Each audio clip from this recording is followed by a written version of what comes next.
Hi, I'm Ross Muscato. In ancient Greece, from about 650 BC, and for close to 300 more years, the dominant city-state was Sparta. Sparta was a society the foundation of which was a strong and brutally effective military machine. At the age of 7, Spartan boys were taken from their home.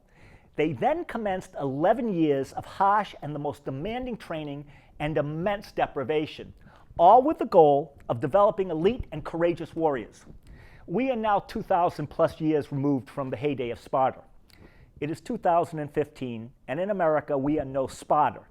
We can be thankful for that. Now, that's not to say that there is no merit in some small part of the Spartan way. You see, toughening and making demands of our children, in proper measure, properly supervised, and properly applied, is a good thing. It contributes to children who become adolescents, and then adults who can handle adversity, who are able to embrace struggle and willingly continue to struggle, and who can accomplish important, worthwhile, and even great tasks that improve society and make a world that is happier and more livable. I can only imagine what Spartan elders and military leaders, heck, Spartan teenagers, would think of the way in which we coddle and overprotect our kids today, of how we shield them, and have created a societal paradigm of over-avoidance from hurt and harm, from disappointment, from losing, from rejection, from being wrong, and from failing. Really. Get this. As I learned in reading an Andrea Pisa column, she writes for the New York Post, that was published October 19th in the Post, the city of New York has spent $425,000 to teach school kids how to play nice in recess. Okay, and as I also learned from the column, the company that New York City hired to teach school children how to play nice promotes a rule of play that prohibits a child being called out. So, if a kid gets tagged in tag, the child cannot be called out, but can be called unsuccessful. Then again, truthfully, I think I would rather have someone bark at me than I was out than calmly, sensitively, and in a low tone explain to me that I was unsuccessful. Of course, there are communities that are trying to do away with tag because the exercise, and yes, the game of tag involves healthy exercise, with its running and physical contact. Well, this tag could result in injury, physical and emotional injury. One school district did away with tag because some kids tagged too forcefully. And another banned the game to protect the, quote, emotional safety of boys and girls. Come on, really, please, you gotta be kidding me. You know what, let's get back to games like Kill the Man with a Ball and King of the Hill and Bombardment, and we will all be better for it. You know what, we would all be better for it if we more frequently heard across America a child shout, "pig pile," which would result in, get this, a pig pile. Nothing like a good pig pile. Hey, here's a memo. Bumps and bruises and cuts and getting knocked down and receiving all of this in either a literal or figurative sense is all good for the soul and for character. We need to teach kids and adolescents that failure, when honestly evaluated and considered, is as valuable a teacher as is victory. Back in late October, I was contacted by someone who knows youth sports very well. And he suggested to me that I tackle in a commentary this growing phenomenon of parents of high school athletes getting all in a tizzy and out of sorts because a coach of their kids is too demanding and might loud up a bit, and these parents roll their discontent into a complaint that they file with the school administration. In the news, it's easy to find. There's one story after another of a coach losing her job or another coach being suspended because they yell and emotionally make demands of their players. They correct and criticize players. They tell a player when he messed up or when she let down the team or her teammates. Correcting and criticizing is good and is fundamental to what we should expect from our coaches. Correcting and criticizing boys, I get this. They should never be administered in a demeaning manner, but in an understanding and instructive manner.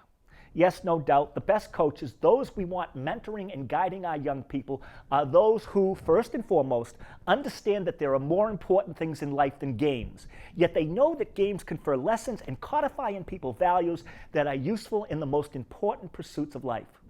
These coaches understand the complexities and emotional needs of children, and they make individual adjustments in addressing and dealing with kids. These coaches seek to help youth discover character in themselves and to work with youth to develop a character not yet resident. The admirable coaches, the role models, seek to impress those in their charge with and to transmit to these athletes lessons that will be of value, enduring value, beyond the field, the court, the track, the ice, and the diamond. And it is the job of coaches to tell athletes things they don't want to hear. When telling them things that they don't want to hear helps them to become better players, better teammates, and more importantly, better people. I also believe that role model coaches teach, not yell. And I believe that all proper teaching can be done without yelling. But all yelling isn't bad. I mean, sometimes a kid is way down the field or on the opposite side of the court or rink or whatever, and you have to raise your voice to get the attention of the athlete. And again, I need to say it again. There are winners and losers. There is first place and the also ran. And let me tell you this, winning is noble. Winning when done fairly and when it is the result of honest effort is something eminently admirable for which to strive. This leads to another unhappy condition of playing sports and growing up. Coaches make decisions to play athletes or not play athletes based on the good of the team and to best position a team to win. If winning is noble, which it is, then kids need to know this and value and appreciate it. In pursuit of winning at various times in competition, some kids play and some kids sit.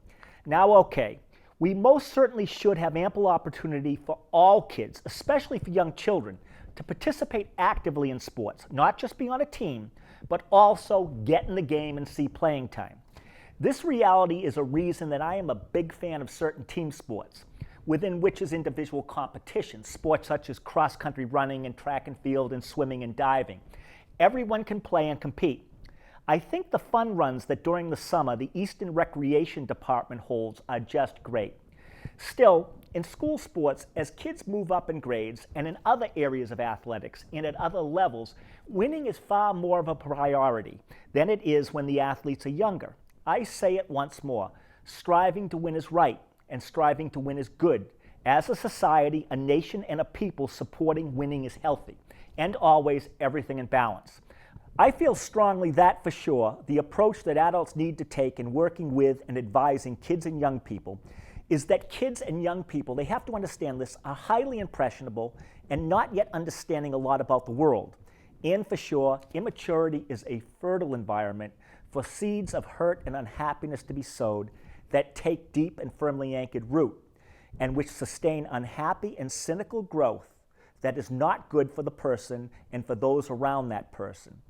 Yet overprotecting young people and trying to create for them a world devoid of pain, antagonism, hurt, scrapes, scares, getting knocked down and losing, and one in which their views are not challenged, in which they are never told no, and that they are never wrong, is ultimately one that ill prepares them for adulthood and for being responsible people and caring and engaged citizens. So for parents and mentors, teachers and coaches, spiritual advisors and civic leaders, and other adults who serve roles in nurturing and educating young people, in providing them support to help them grow and mature emotionally, culturally, and morally. The job and responsibility sometimes entails introducing youth to the uncomfortable and unkind, and encouraging them to embrace pain and hurt, and to do without, and to know and experience the, well, I guess you could say the somewhat Spartan. Thank you for watching.